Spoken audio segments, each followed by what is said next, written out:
My dear student, logical GK में आपका स्वागत है। हम बिजनेस स्टडी का एक चैप्टर जो कर चुके हैं उसका एक पार्ट हमने किया है। अब उसके बाद दूसरा पार्ट करने जा रहे हैं। हमने इससे पहले क्या किया था? हमने किया था व्यवसाय के आर्थिक और सामाजिक उद्देश्य।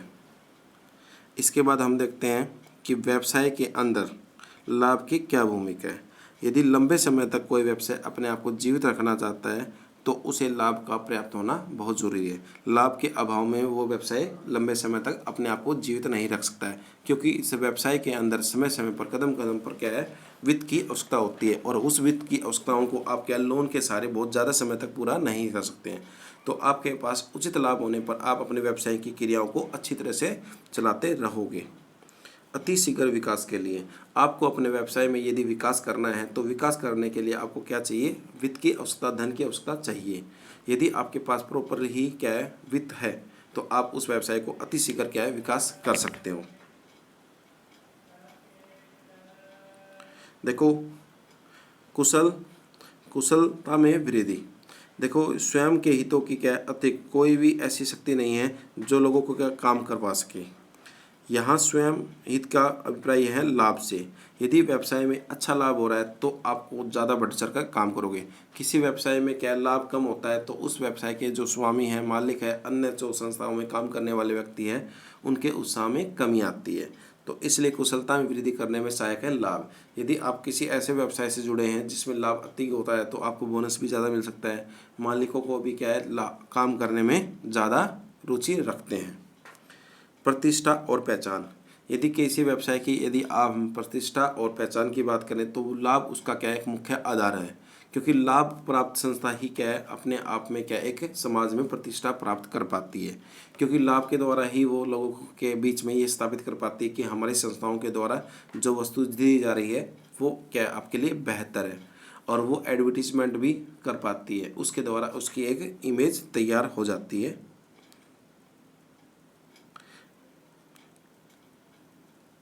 अधिक लाभ अर्जित करने के लिए आपने सुना होगा, पैसे को पैसा कमाता है, पैसे को इंसान नहीं कमाता है।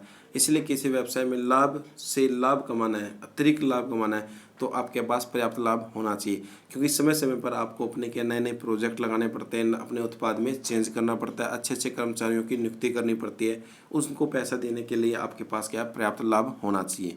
उन्हीं के आधार पर आप अतिरिक्त लाभ कमा पाओगे। अब इसके बाद हम देख रहे हैं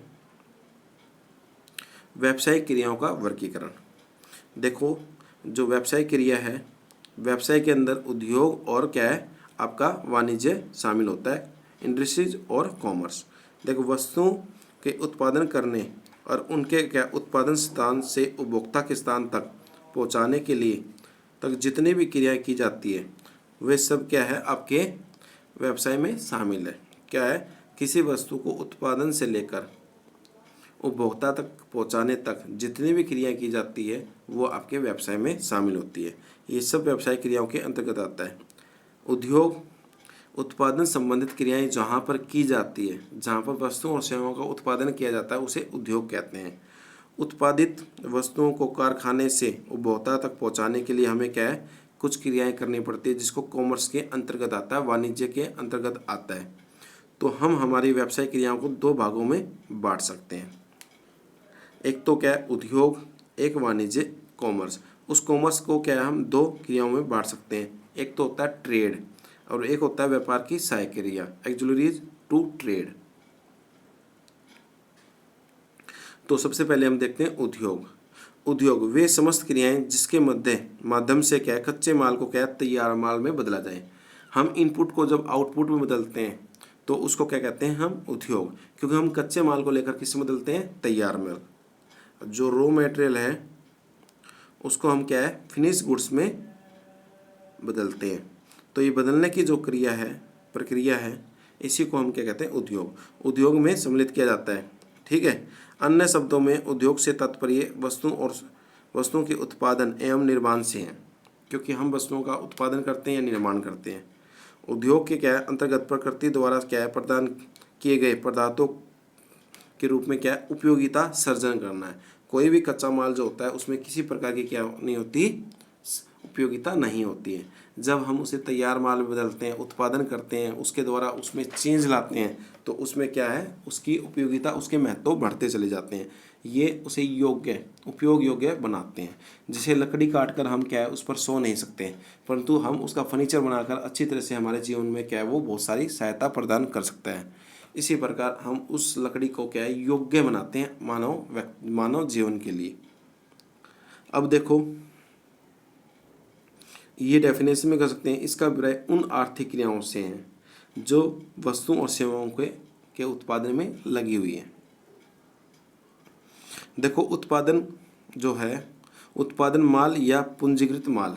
देखो, जिन वस्तुओं का उपयोग दूसरे उद्योग के लिए किया जाता है, जैसे मान लीजिए ए भी उद्योग है और बी भी उद्योग है, ठीक है, और ये कोई वस्तु बना रहे हैं बी उद्योग के लिए, तो ये कौन सी वस्तु होगी, पूंजीगत। जो उद्योग दूसरे उद्योग के लिए वो कोई वस्तु बनाता है तो वो होती है कौन सी, पूंजीगत उद्योग, पूंजीगत माल या उत्पादक माल। क्योंकि उत्पादक क्या होता है, बनाने वाला, और माल उसके लिए माल। उत्पादक कहने वाला प्रोड्यूसर्स गुड्स या कैपिटल गुड्स, ऐसी वस्तुएं जो एक उत्पादक के द्वारा तैयार की जा रही है एक उत्पादककर्ता के लिए, ठीक है। जैसे ए कंपनी ने कोई वस्तु बनाई बी कंपनी के लिए, जैसे क्या आ सकता है इसमें आ सकता है आपका क्या है, जैसे भी ट्रक, मशीनें, ये। इसके बाद आता है उपभोक्ता माल, कंज्यूमर गुड्स, जिन वस्तुओं का सीधा संबंध क्या है, उपभोक्ताओं से होता है। एक उपभोक्ता उन वस्तुओं को अपनी आवश्यकताओं को पूरा करने के लिए खरीदता है। जिन वस्तुओं का सीधा उपभोग में लाया जाता है उन्हें हम उपभोक्ता माल कहते हैं। उदाहरण के लिए जैसे डबल रोटी, सीधा हम खा लेते हैं ना उसको, रोटी कपड़ा मकान। या उपभोक्ता वस्तु उसको भी कह सकते हैं। एक उपभोक्ता क्या है, अपनी आवश्यकताओं को पूरा करने के लिए वस्तुओं और सेवाओं का, जो जिन वस्तुओं और सेवाओं का यूज करता है उन्हें क्या है, हम उपभोक्ता माल कहते हैं। मध्यवर्ती वस्तु कौन सी होती है, कई उद्योग ऐसी वस्तुओं का उत्पादन करते हैं जो किसी दूसरे उत्पादन के लिए कच्चे माल के रूप में प्रयोग की जाती है। जैसे कोई एक उद्योग है जो कि कपास से क्या बनाता है, धागा बनाता है, कपड़ा नहीं, केवल धागा बनाता है, और वो धागा बनाकर किसी कपड़ा मिल को बेचता है। तो और वो कपड़ा मिल उस धागे से कपड़ा बनाकर क्या है, उपभोक्ताओं को बेचती है। तो जो कंपनी कपास से केवल धागा बना रही थी, उस धागे को जो उस धागा बनाया है उसने, वो धागा क्या है उसके लिए, दूसरी कंपनी के लिए मध्यवर्ती वस्तु। मध्यवर्ती वस्तु वो वस्तु होती है जो किसी वस्तु के उत्पादन के लिए कच्चे माल के रूप में प्रयोग में लाई जाती है, ठीक है। और उसको क्या है, अनेक प्रोसेस में गुजार के हम क्या है, नई वस्तु बनाते हैं। आगे देखो उद्योगों के प्रकार दिए हुए आपको। देखो, प्राथमिक उद्योग, जिसमें क्या है, जननिक उद्योग और निष्कर्षण उद्योग। पशुपालन, मुर्गी पालन और पौधारोपण, ये कौन से उद्योग हैं, ये आपके जननिक उद्योग हैं। निष्कर्षण उद्योग कौन से हैं, खनन, खुली खान, कृषि, ये आपके कौन से हैं, निष्कर्षण उद्योग। गौण उद्योग में क्या है, निर्माणिक उद्योग और रचनात्मक उद्योग। तो चीनी, सीमेंट और कपड़ा, ये कौन से उद्योग हैं, ये आपके उद्योग है कौन से, निर्माणिक उद्योग, क्योंकि इसमें किसी वस्तु का निर्माण किया जा रहा है। रचनात्मक, आपने अपनी रचनाओं के आधार पर कंस्ट्रक्टिव फंक्शन कर रहे हो आप क्या है, कंस्ट्रक्टिव का मतलब होता है आप कोई नई चीज़ बना रहे हो, जैसे भवन, सड़क, पुल आदि तरह तरह के बनते हैं, हर इंजीनियर अपनी तरह से बनाता है, तो उनको क्या कहते हैं हम, रचनात्मक उद्योग। और तृतीय श्रेणी में जिसे सेवा उद्योग भी कहते हैं, इसमें किसी वस्तु का उत्पादन नहीं होता। इसमें जैसे यातायात, बैंकिंग, बीमा, विज्ञापन और संग्रह, ठीक है, वेयर हाउस, इसको शामिल किया जाता है। हम बारी बारी से अब इसे देखते हैं। देखो, प्राथमिक उद्योग कौन से होते हैं। देखो, प्राथमिक उद्योग में वे सभी क्रियाएं शामिल होती है जिनके द्वारा क्या है, प्राकृतिक संसाधनों का प्रयोग करके हम क्या है, किसी वस्तु के लिए किसी वस्तु का तैयार करते हैं या किसी उद्योग के लिए कच्चा माल तैयार करते हैं, उसे हम प्राथमिक उद्योग कहते हैं। प्राथमिक उद्योग जो होते हैं वो दो प्रकार के होते हैं। एक तो होता है जेनेटिक उद्योग। जेनेटिक उद्योग का अभिप्राय उन उद्योगों से है जिनके अंतर्गत पशु वनस्पति की नस्लों को सुधार कर उन्हें अधिक उपयोगी बनाया जाता है, जैसे मुर्गी पालन, पशुपालन, पौधारोपण। इसमें एक तरह से जननिक का मतलब एक तरह से जन्म हो गया। हमने देखो पशुओं का क्या है रख रखाव किया, उनका अच्छा रख रखाव किया, उनके द्वारा क्या है किसी चीज़ का उत्पादन करते हैं, उसको जन्निक उद्योग कहते हैं। एक होता है उद्योग में क्या होता है, इस उद्योग का अभिप्राय उन उद्योगों से है जिसको पृथ्वी, जल और वायु से कोई पदार्थ निकलता है, जैसे खान से तेल के कुओं से तेल का कुआं, तेल के कुओं से क्या तेल निकलना, कोयले की खान से कोयला निकलना, तेल निकलना आदि। ये चीज़ क्या है निष्कर्षक। निष्कर्षण का मतलब है एक्सक्रेटिव का मतलब होता है किसी चीज़ को खोजना, बाहर निकल रही है। तो ये क्या है प्रकृति के जो संसाधन है उसके अंदर से जल, हवा और भूमि के गर्भ से कोई चीज़ें हमें मिलती है, उसको हम क्या कहते हैं निष्कर्षण उद्योग। जैसे हमें पत्थर मिलते हैं, धातुएं मिलती है, ये सभी उद्योग किस में आते हैं निष्कर्षण उद्योग में आते हैं। इसके बाद देखो, इसके बाद होता है गौण उद्योग। गौण उद्योग में क्या आता है, गौण उद्योग के अंतर्गत पहले से की उत्पादित की गई वस्तु का प्रयोग करके एक नई वस्तु तैयार की जाती है, या जो प्राथमिक उद्योग के द्वारा जो वस्तु हमने तैयार की गई है उसको गौण उद्योग में कच्चे माल के रूप में प्रयोग करके हम एक नई वस्तुओं का उत्पादन करते हैं। तो हम ये भी कह सकते हैं जो प्राथमिक जो है उद्योग वो क्या है गौण उद्योग के लिए कच्चा माल प्रोवाइड करवाता है। अब इसमें आता है कौन सा, निर्माणिक उद्योग। निर्माणिक उद्योग का अभिप्राय उन उद्योगों से हैं जो कच्चे माल या अर्धनिर्मित माल, सेमी फिनिश गुड्स या फिनिश गुड्स में परिवर्तित किया जाता है। जो कच्चा माल है या अर्धनिर्मित माल को हम क्या करते हैं तैयार माल में बदलते हैं। जैसे हमने बिस्किट बनाने हैं तो गेहूं से बिस्कुट बनता है, तो गेहूं अपने आप में अर्धनिर्मित माल है। तो कपास से हमने क्या है कपड़ा बनाना है, लोहे से हमें इस्पात बनाना है, गन्ने से चीनी बनानी है, बांस आदि ये बनाते हैं। तो इस कच्चे माल को लेकर हम क्या है एक नई वस्तु बनाते हैं। तो इसमें कौन कौन से उद्योग आते हैं, एक आता है विश्लेषणात्मक उद्योग।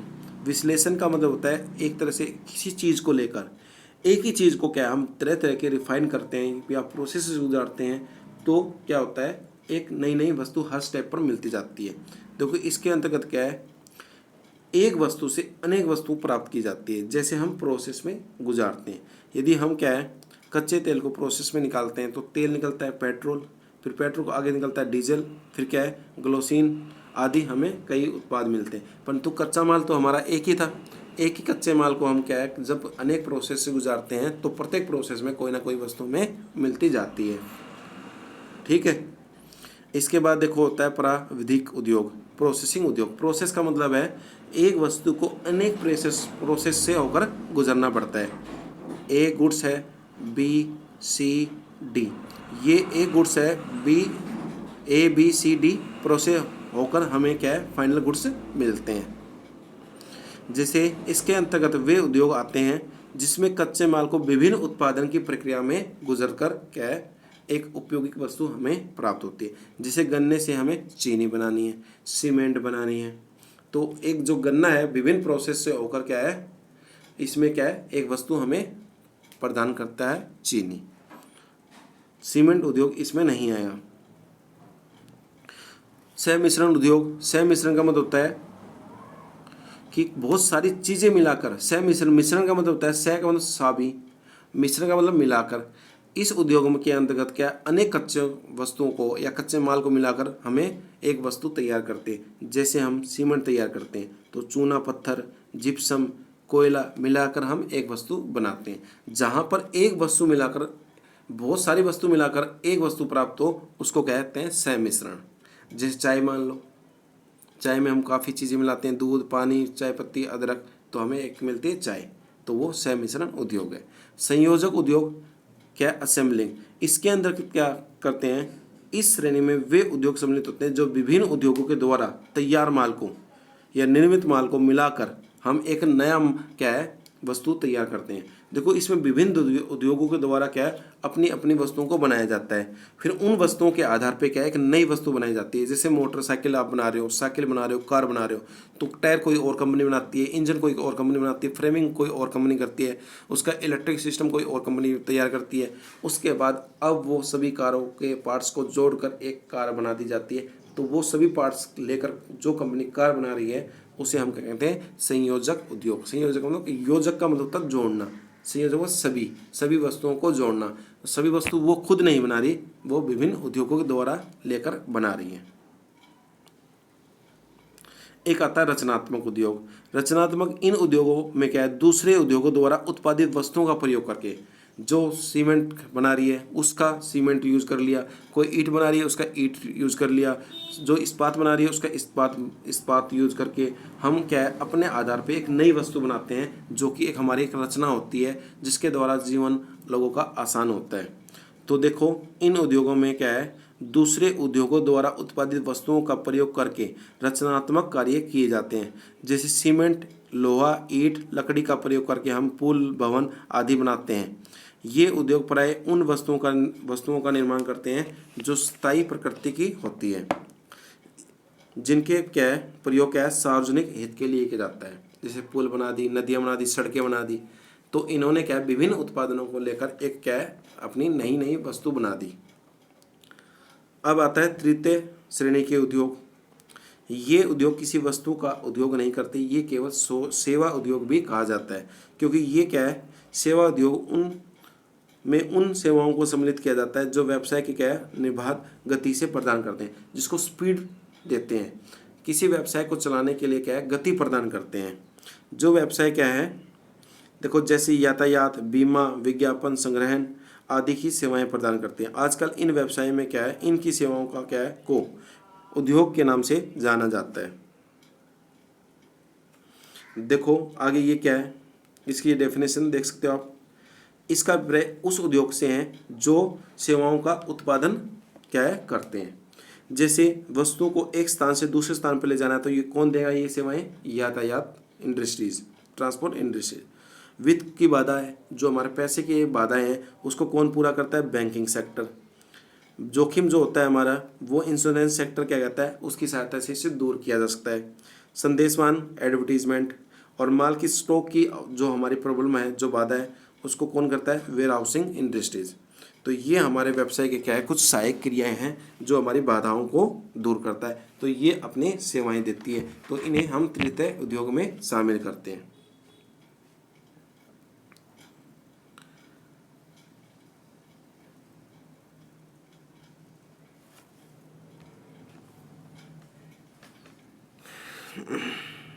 देखो आगे देखते हैं कॉमर्स।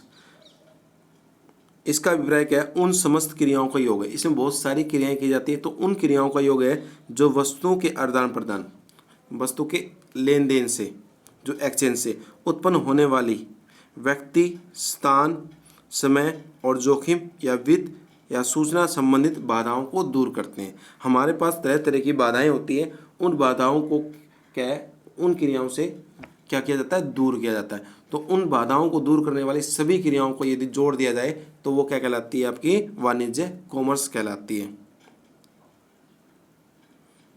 देखो जैसे पहले ही स्पष्ट किया जा चुका है कि व्यवसाय एक क्या है, आर्थिक क्रिया है, जिसका प्रारंभ व उत्पादन से होकर अंत कहाँ होता है, उसका उपभोग पे। जबकि उत्पादित वस्तुओं का उत्पादन स्थान से उपभोग स्थान तक पहुँचाने के लिए एक लंबा रास्ता क्या है, एक कठिन और लंबा रास्ता तय करना पड़ता है। उत्पादन क्या है, कार्य उद्योग के क्षेत्र में आता है, जबकि शेष कार्य किसके क्षेत्र में आते हैं, आपके वाणिज्य के क्षेत्र में आते हैं। और अभी हमने देखा था इंश्योरेंस, बैंकिंग, कम्युनिकेशन, ट्रांसपोर्ट, ये सभी उसकी सहायता करते हैं एक वस्तु को एक स्थान से, उत्पादन के स्थान से उपभोक्ता स्थान तक पहुंचाने के लिए। ये सभी क्रियाएं किस में आती है, आपकी कॉमर्स में। देखो जो वाणिज्य के कंपोनेंट ऑफ कॉमर्स, देखो वाणिज्य की परिभाषा के आधार पर हम वाणिज्य को दो भागों में बांट सकते हैं। यदि ट्रेड, इसका अभिप्राय लाभ प्राप्ति के उद्देश्य से क्या है, वस्तुओं और सेवाओं का क्या है, आदान प्रदान करना। बनाना नहीं है, बनाना तो किसका काम है, उद्योग का। उसको क्या है, बेचना खरीदना किसका काम है, आपका ट्रेड का। ट्रेड का मतलब ही क्या है, क्रय विक्रय करना होता है।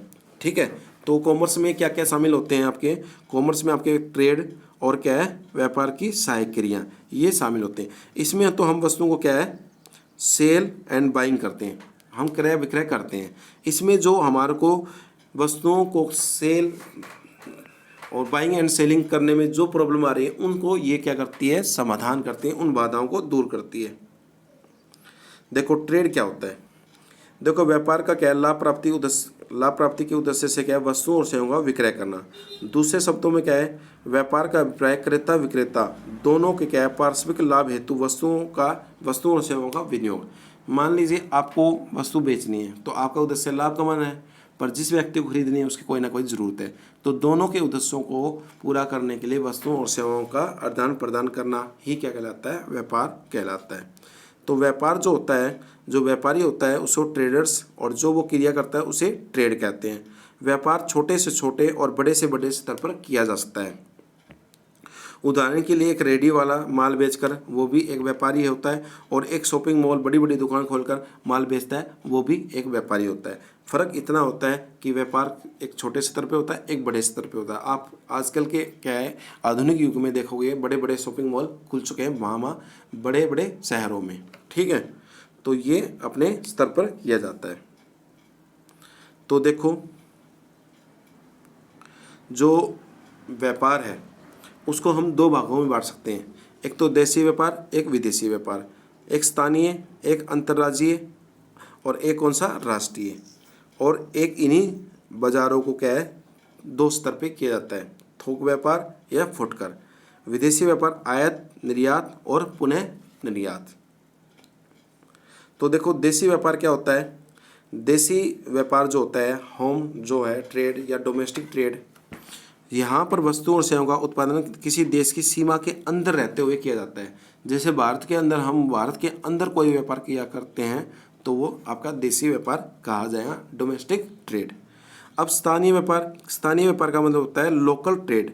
स्थानीय व्यापार किसी गांव या कस्बे या किसी ज़िले तक सीमित रहता है। जैसे भिवानी है, या आप क्या है भिवानी के अंदर जो लेन देन करते हो, या भिवानी के अंदर किसी गांव में या किसी छोटे से कस्बे में कोई लेन देन करते हो, या वस्तुओं और सेवाओं का क्रय विक्रय करते हो, तो आपका क्या कहलाएगा, वो स्थानीय व्यापार।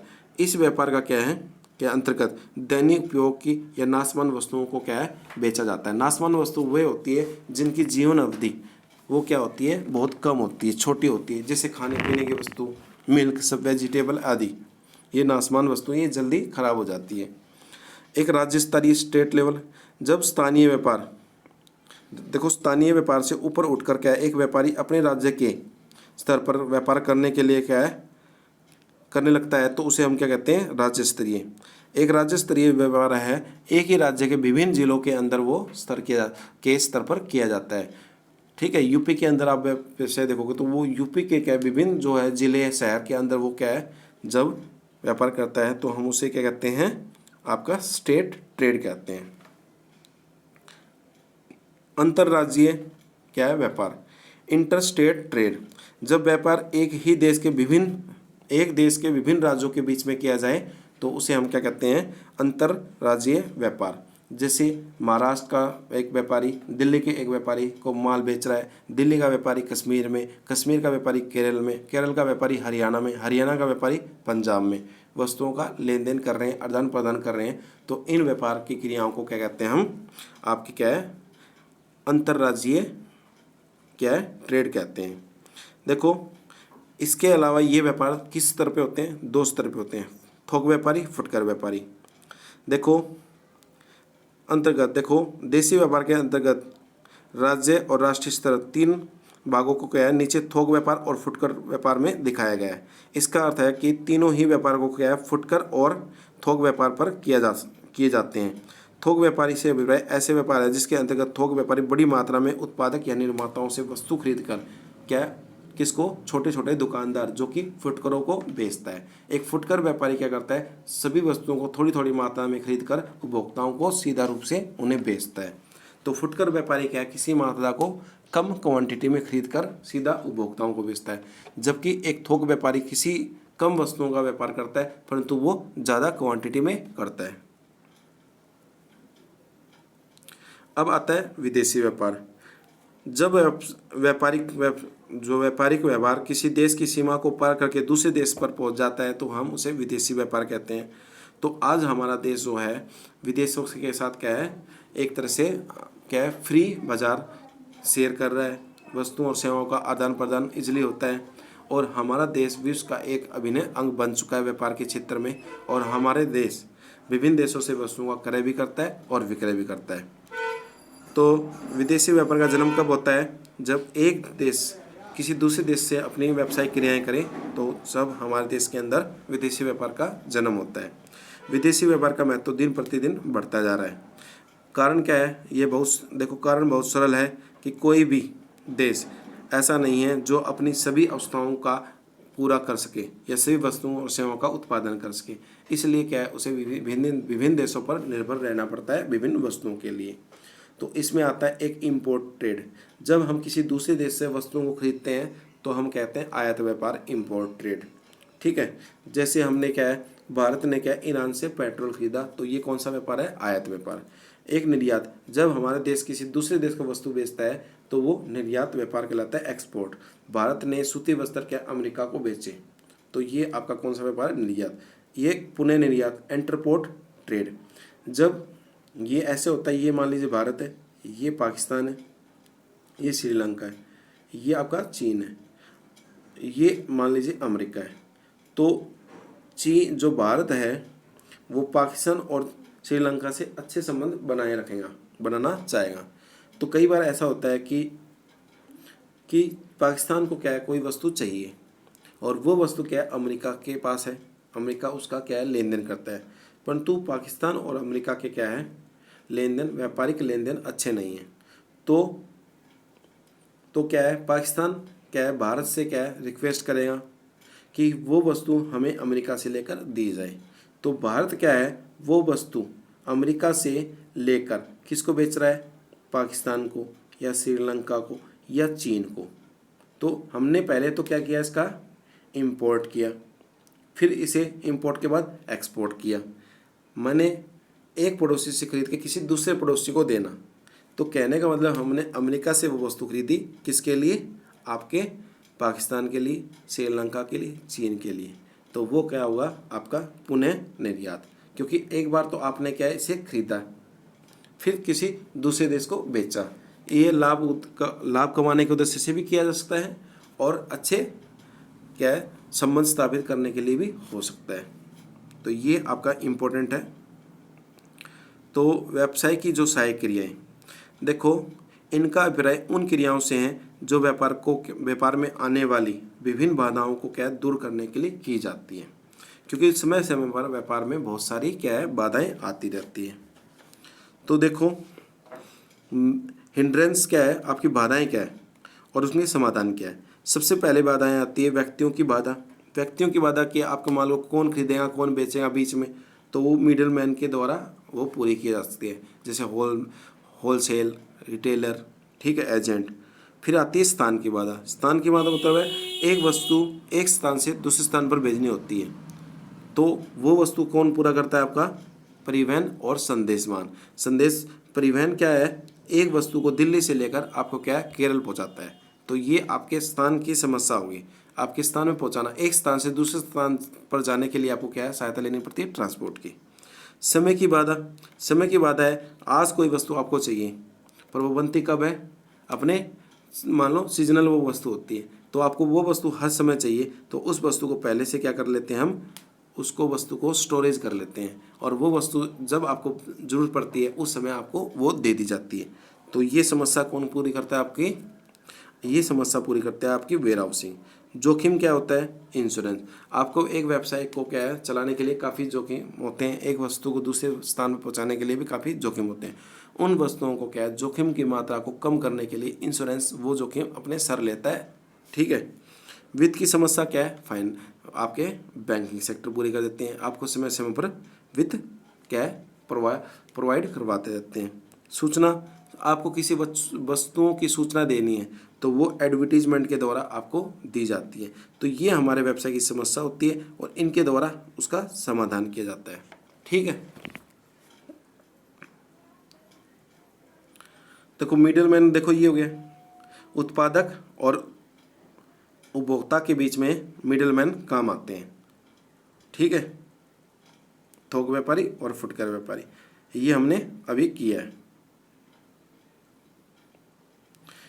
तो ये आपके डिफरेंस है। ठीक है, तो वस्तुओं और सेवाओं का उत्पादन जैसे उद्योग, वाणिज्य और ट्रेड में, ये आपका इम्पोर्टेंट है। इसके बाद देखते हैं हम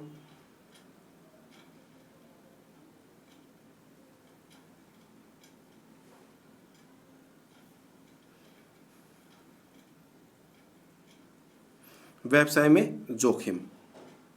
ठीक है, या उसकी प्रकृति और या उसके कारण। देखो, अनिश्चितताएं जो होती है वो जोखिम की क्या है, जन्मदाता होती है। जोखिम का जन्म किससे होता है, अनिश्चितता से। कोई चीज़ निश्चित हो तो हम उसका सामना करने के लिए तैयार रहेंगे, परंतु कोई चीज़ अनिश्चित है तो उसको सामना करने के लिए हम हमेशा तैयार नहीं रह सकते। उन चीज़ों से हमें लाभ भी हो सकता है और हानि भी हो सकती है। तो अनिश्चितता किसको जन्म देती है, जोखिम को जन्म देती है। तो देखिए, इसका अभिप्राय अनिश्चितताओं के कारण व्यवसाय में क्या है, पर्याप्त लाभ या हानि की संभावना है। तो अनिश्चितता से ये नहीं पता, ये नहीं होता कि आपको लॉस ही होगा, उससे आपको लाभ भी हो सकता है। ठीक है, तो व्यवसाय की क्या है, व्यवसाय जोखिम का अर्थ है जोखिम व्यवसाय की एक मुख्य विशेषता है। व्यवसाय में क्या है, इस विशेषता के पाए जाने के कारण क्या है, व्यवसायिक क्रियाओं को क्या है, भविष्य में लगातार क्या है, लगातार चलते रहना है। और भविष्य अनिश्चित होता है और अनिश्चितताएं जोखिम को जन्म देती है। कल क्या होने वाला है इसके बारे में कोई भी निश्चित रूप से कुछ भी नहीं कह सकता। तो हमारे को क्या है, व्यवसाय क्या है, देखिए रहा, व्यवसाय में हानि की संभावनाओं को क्या कहते हैं, व्यवसायिक जोखिम। जो आपको जोखिम, जो व्यवसाय के लिए हानि को निर्धारित कर क्रिएट कर दे या लाता है, उसे हम क्या कहते हैं, व्यवसाय जोखिम।